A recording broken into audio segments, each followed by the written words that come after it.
Mapagpalang gabi po sa inyo lahat sa Barangay Santo Tomas. No?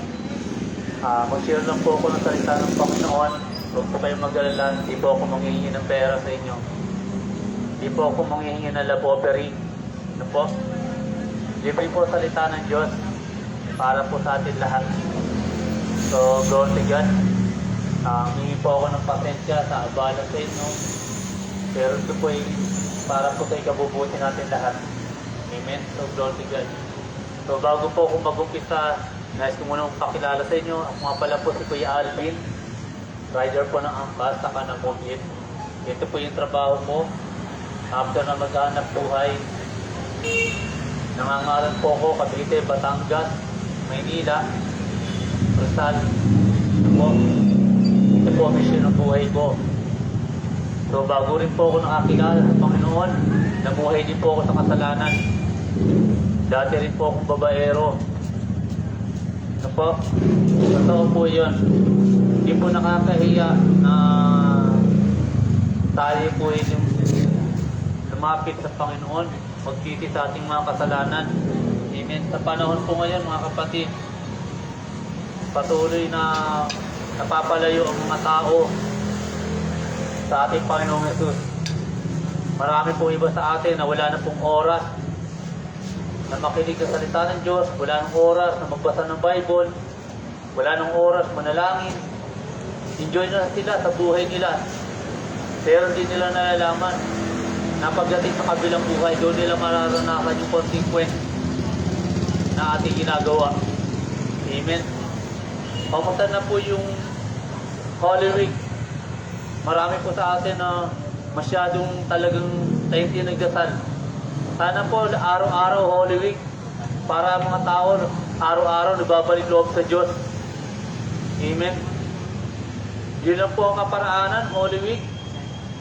Para tayo manalangin, magkaroon ng oras. Pero gano'n pa man, yung ibang tao pa, parang wala pa rin. After ng Holy Week, balik na naman sa dating buhay. Alam niyo po mga kapatid, sa totoo lang po talaga, hindi po natin dapat sayangin ang buhay natin. Hindi po masama magpakasipag sa trabaho, magpakasipag sa paghahanap buhay. Pero sana huwag po nating alisin yung pagkakataon na tayo lumapit sa ating Panginoong Jesus. Ano po? Alam niyo po, lahat po tayo mawawala sa mundong ito. Lahat po tayo mamamatay. Nakakalungkot lang sa mga tao na hindi kumilala sa ating Panginoong Jesus. Amen.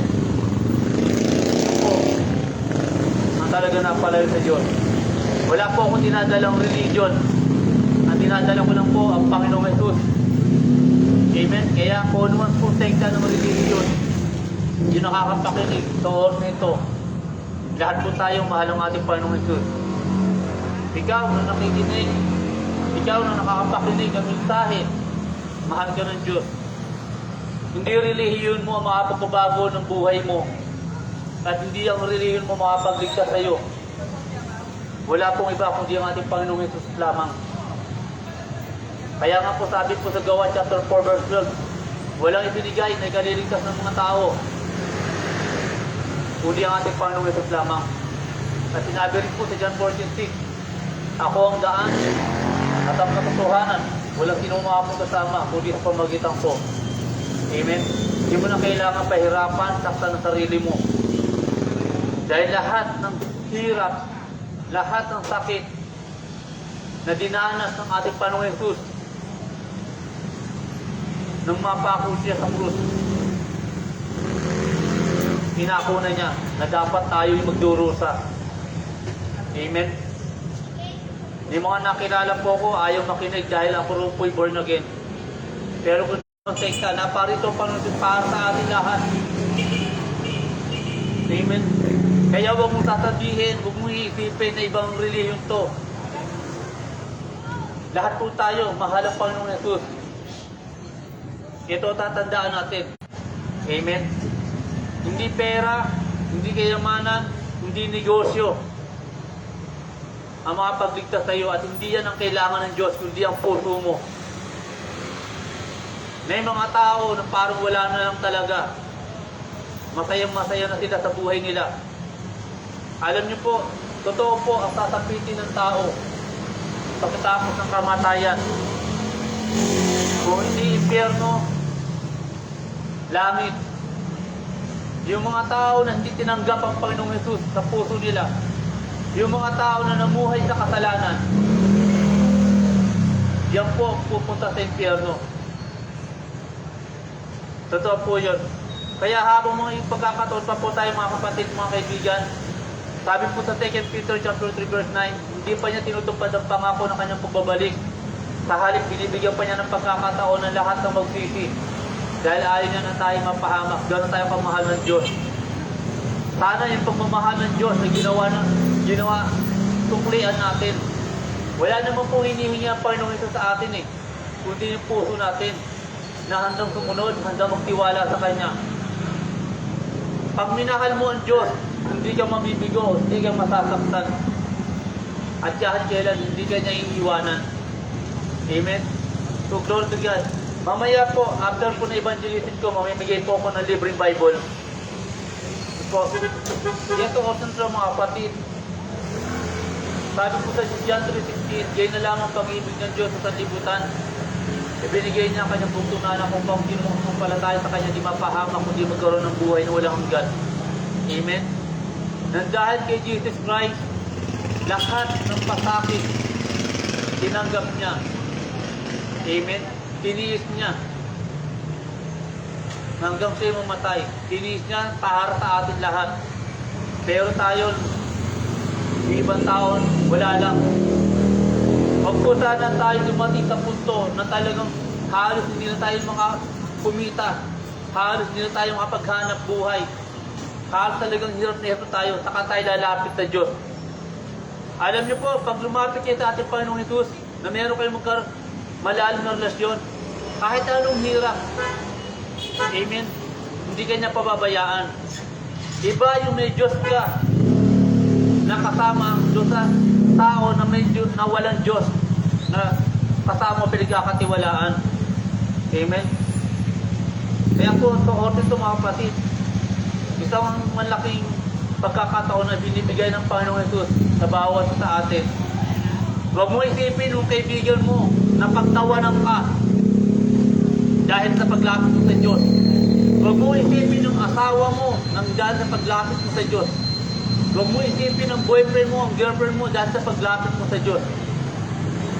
Dahil ang Diyos ang pinaka-importante sa buhay ng tao. Ang Diyos ang pinaka-importante sa bawat pamilya. Kaya marami po nawawasak o nawasak na pamilya. Dahil maraming pamilya ang hindi kumikilala sa Diyos. Kilala nila ang Diyos pero walang nakikita sa pamumuhay nila. Amen? Yun po talaga ang katotohanan. Kaya maraming pamilya ang hindi nagkakasundo. Maraming pamilya nag-aaway-away, mag-asawa, nagkahiwalay, kabataan na napariwara. Dahil hindi nila tinanggap ang Panginoong Hesus. Amen? Kaya po sabi po sa John 10:10, naparito magnanakaw, pumagnakaw, pumatay, pagwasak. Yun po ang trabaho ng dyablo. Kaya mapapansin po natin, alam ko bawat isa atin, meron tayong kilala na pamilya na wasak. Meron tayong pamilya na kilala sira, magulo. Amen? Pero ito po yung pagkakataon, gusto ko ipaalam sa inyo mga kapatid. Sabi po sa John 10:10, naparito ang Panginoong Hesus para magbigay ng buhay na ganap at kasiya-siya. Ngayon kapatid, encourage kita.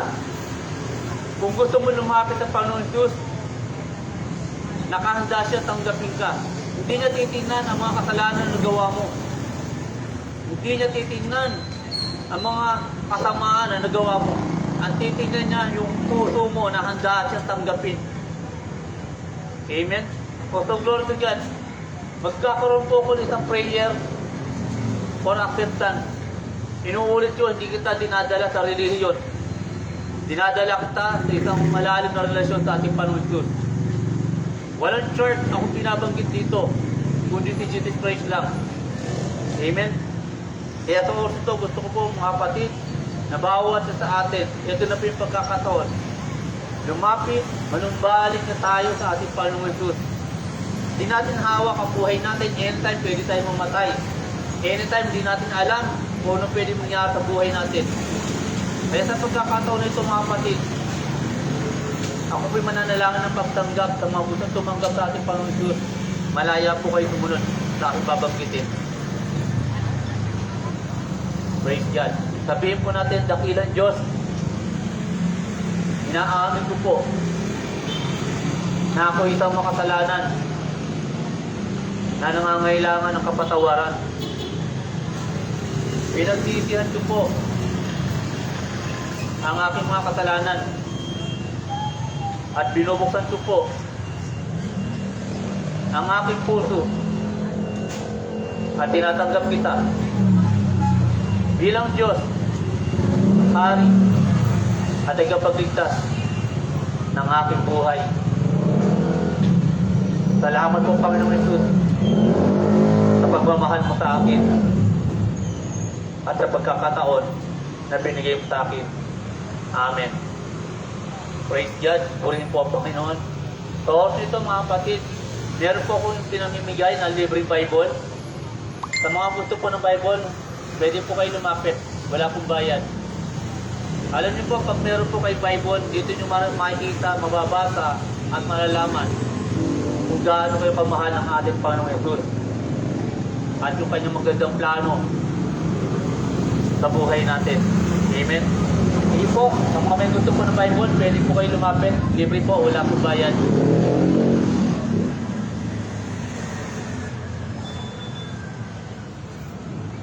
Sa mga may gusto po ng Bible, ito po, libre po, wala pong bayad.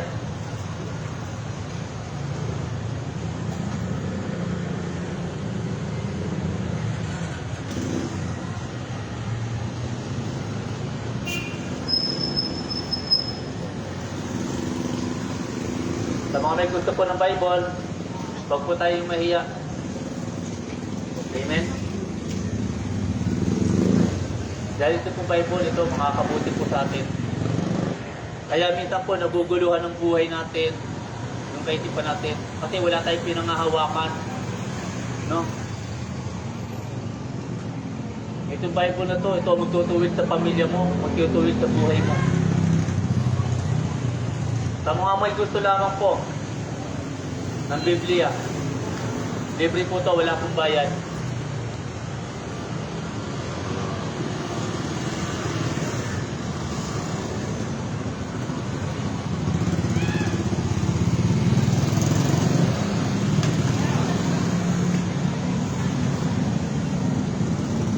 Sa may gusto po ng Bible, ito po, libre po, wala pong bayad.